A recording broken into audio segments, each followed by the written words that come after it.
Hello, Scorpio.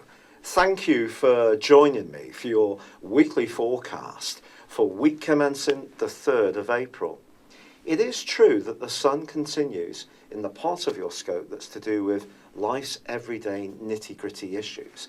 And that's to do with efficiency, organisation, work, health, diet.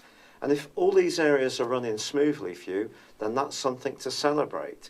But for most of us, there's usually something we can try to achieve that makes things flow a little more efficiently. But the quarter moon on Monday of this week just encourages you not to try too hard to pack in too much to this week. Otherwise, you could compromise your sense of freedom and liberty and become a little bit resentful. So if anyone does ask you to do them a favour, just think about the impact it will have on them before you make your mind up.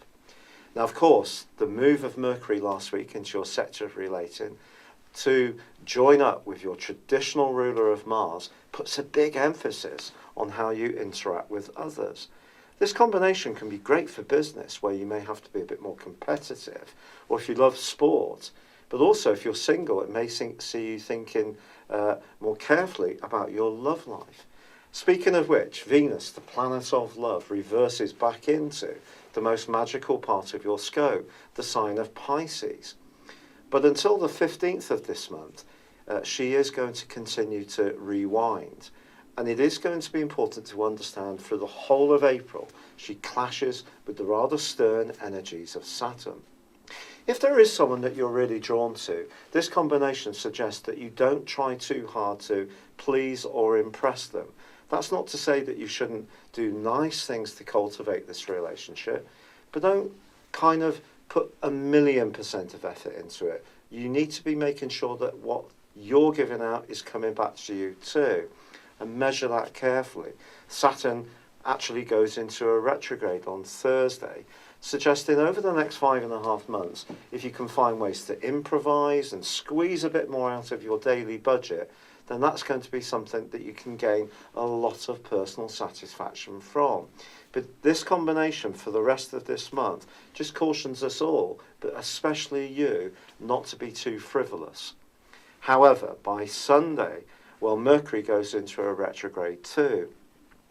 Now, this does require some care, because around relationships, there could be some cross wires over the next week or so. Then Mercury is going to rotate backwards into the sign of Aries. But for now, try to keep things open. Check that other people have the same understanding of arrangements as you. There's actually a very upbeat link between the Sun and Jupiter in the second half of this week. Someone could tell you about a new approach to a health practice. It may be something that's a little bit left field, but actually can be very inspiring.